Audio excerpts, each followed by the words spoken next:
संबंधित था। आचार संहिता लगा हुआ था 14-15 मई की बात, बजट में है ही नहीं, किसी विभाग से स्वीकृति नहीं, टेंडर नहीं, और पुल निर्माण शुरू हो गया। और टेंडर तब खुला जिस दिन प्रश्न था।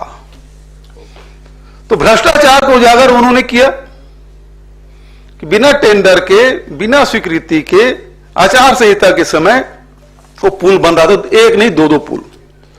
इस मामले को कवासी लखमा ने प्रमुखता से उठाया। सरकार दोषी अधिकारियों, ठेकेदारों पे खिलाफ कार्रवाई करने के बजाय 8 दिन के भीतर में ईडी कवासी लखमा और उसके परिवार के लोगों के यहां छापे डाले। छापे में 1 रुपया भी नहीं मिला कवासी लखमा के यहां, 1 रुपया भी, कोई कागजात भी नहीं मिला। वैसे भी वो अनपढ़ है, उनके यहां कोई कागजात भी नहीं मिला। और उसके बाद उसको गिरफ्तार कर लिया गया। इसलिए गिरफ्तार किया गया कि उन्हें भारतीय जनता पार्टी की सरकार, जो विष्णु देसाई की सुशासन वाली सरकार, उसके भ्रष्टाचार को उन्होंने उजागर किया। और बात यहीं तक नहीं रुकी। आप देखेंगे कुछ दिन बाद एक पत्रकार मुकेश चंद्रकार केवल उस सड़क के मामले में, उस सुकमा जिला या बीजापुर जिला में ऐसे सड़क जो सेंट्रल गवर्नमेंट से स्वीकृत है, एलडब्ल्यू क्षेत्र में जो फेज 1 फेज 2 में जो स्वीकृत किए, उस सड़क की स्वीकृति, और उस सड़क की स्वीकृति में यह है कि 50 करोड़ के जो सड़क है उसकी लागत बढ़ के 142 करोड़ हो गया। सड़क बनी नहीं, 90% भुगतान हो गया। उसके मुंह हमेशा के लिए बंद करा दिया गया। प्राणों से हाथ धोना पड़ा मुकेश चंद्राकर को। तो ये बस्तर के 2 जिले की घटना कि आप यदि भ्रष्टाचार को उजागर करेंगे तो आपको या तो ईडी पकड़ लेगी या आपको मौत के नींद सुला दिया जाएगा। ये स्थिति है वहां। सर इधर, सर इधर। जी सर, एक तो आज एक मुंबई में बड़ी घटना जो हुई है, जाने माने अभिनेता सैफ अली खान पर हमला हुआ है, हालांकि अभी जांच जारी है, इस पर आप क्या कहना चाहेंगे? और साथ में दिल्ली में बीजेपी के नेता कपिल मिश्रा हैं, वो नामांकन के लिए आज गए, तो उनके नामांकन रैली में कटेंगे तो बटेंगे वाले जो पोस्टर हैं वो नजर आए। तो इन दोनों चीजों पर आपका जवाब। पहली बात तो यह है कि मुंबई जैसे शहर में अब कोई सुरक्षित नहीं रहा। 11वीं मंजिल में जाके रात को 2:30 बजे उसके घर कंपार्टमेंट में जाके उस पर हमला कर दे, इसका मतलब है कि मुंबई अब आम लोगों के लिए सुरक्षित नहीं रहा। अभिनेता जो है वो सुरक्षित नहीं, तो दूसरे लोग कहां सुरक्षित रहेंगे? ये डबल इंजन की सरकार में अब कोई सुरक्षित नहीं है, इस बात को समझ लीजिए। छत्तीसगढ़ में पत्रकार सुरक्षित नहीं है, वहां अभिनेता सुरक्षित नहीं है। बाबा सिद्दीकी की भी गोली मार दी गई। दूसरा, जो कटेंगे बटेंगे, तो ये इनका शुरू से ही रवैया यही रहा है कि समाज को बांटो और अपने हित में वोट लो, सेवा करके नहीं।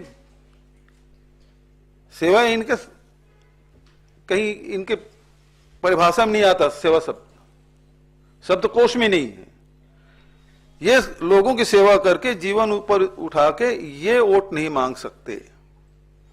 प्रेम भाईचारा है ही नहीं, घृणा, नफरत, हिंसा इसके शब्दकोश में है, और वही उन्होंने जिसका आपने नाम लिया वो कर रहे हैं। ठीक है, धन्यवाद, थैंक यू। सर एक सवाल पवन जी आपसे। आपने कहा कि इस तरह का बयान जो मोहन भागवत ने दिया, पहले किसी अभिनेत्री ने दिया, वो उनको सांसद बना दिया गया। अब मोहन भागवत जी ने यह बयान दिया है, उन्हें क्या बनाया जाएगा? आपको क्या लगता है क्या फायदा होने वाला है? वो एक सांस्कृतिक संगठन है, गैर पंजीकृत सांस्कृतिक संगठन है, जिसने, जैसा कि बघेल साहब ने बताया, 50 साल तक आजादी के बाद तिरंगा नहीं फहराया था। 26 जनवरी 2001 को दिलीप चट्टानी, बाबा मेंढे और 4 साथी घुस गए रेशमबाग के इनके मुख्यालय में और उन्होंने तिरंगा फहराया। उन पर केस किया आरएसएस ने, उनको जेल में डाला, नागपुर की अदालत से वो जीतकर फिर बाहर निकले। वहां तिरंगा फहराने के लिए भी इस देश के नौजवानों को संघर्ष करना पड़ा। और वो रिमोट कंट्रोल लेकर बैठे हैं सरकार की, by one get one free. आपने वोट दिया बीजेपी को, सरकार चला रहा है नागपुर, तो वो किसी को क्या बनाएंगे वो आपके सामने है। लेकिन हमारी शिकायत यह है कि इस लोकतंत्र को, इस संविधान को हासिल करने के लिए, जैसा कि बघेल साहब ने बताया, लाखों लोगों का बलिदान था। उस बलिदान को हम व्यर्थ नहीं जाने देंगे। अब ये गवर्नमेंट, ये स्टेट की सारी मशीनरी एक ऐसे गैर पंजीकृत संगठन के हाथ में आ जाए, उसकी कठपुतली बन जाए, ये बर्दाश्त नहीं होगा। इसके लिए हम सड़क पर हैं, रहेंगे, लड़ेंगे। बोलो बोलो। एक minute, my question to you, you know that Hindenburg research has been shut down.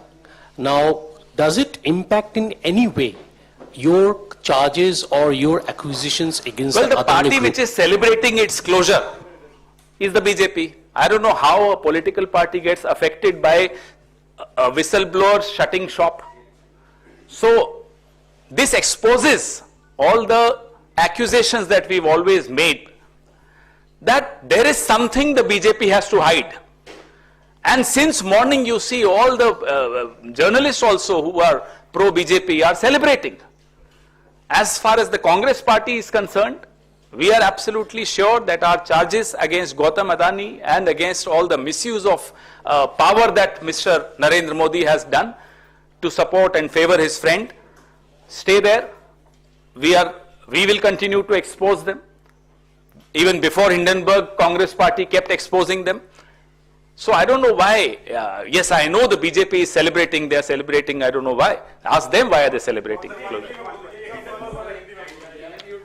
भाई, एक राजनीतिक दल है जिस पर प्रभाव पड़ा हिंडनबर्ग के बंद होने का, वो बड़ा खुश है, वो है भारतीय जनता पार्टी। अब हम 140 साल पुरानी पार्टी लगातार आपके सामने, हिंडनबर्ग का जब हमने नाम नहीं सुना उससे पहले से हम आपके सामने एक्सपोज कर रहे थे गौतम अदानी और नरेंद्र मोदी की जो गठजोड़ है, जो जुगलबंदी है, जिसके तहत खदानें दी जा रही हैं, जिसके तहत हवाई अड्डे दिए जा रहे हैं, पोर्ट्स दिए जा रहे हैं, पावर सेक्टर दिया जा रहा है, डिफेंस सेक्टर दिया जा रहा है, आपके सामने हम लगातार ला रहे हैं। अब एक हिंडनबर्ग के आने से या जाने से तो न हमारे प्रेस कॉन्फ्रेंसिस पर या हमारे आंदोलनों पर या हमारे नैरेटिव पर प्रभाव पड़ा, लेकिन जिस पर प्रभाव पड़ रहा है भारतीय जनता पार्टी पर, वो सुबह से दिख रहा है। उनके और साथी भी हैं पत्रकार साथी, वो भी बड़े खुश हो रहे हैं। ये हमें समझना है और देश भी देख रहा है कि किसी विसल ब्लोअर के जाने से खुश कौन हो रहा है।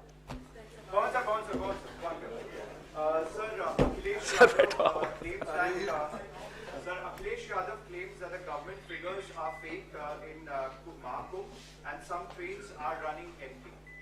Well, I don't know. I haven't seen Mr. Yadav's tweet, and I don't know the details of the data given by the government on Mahakumbh, so I don't want to comment on something which I am not aware of. Thank you.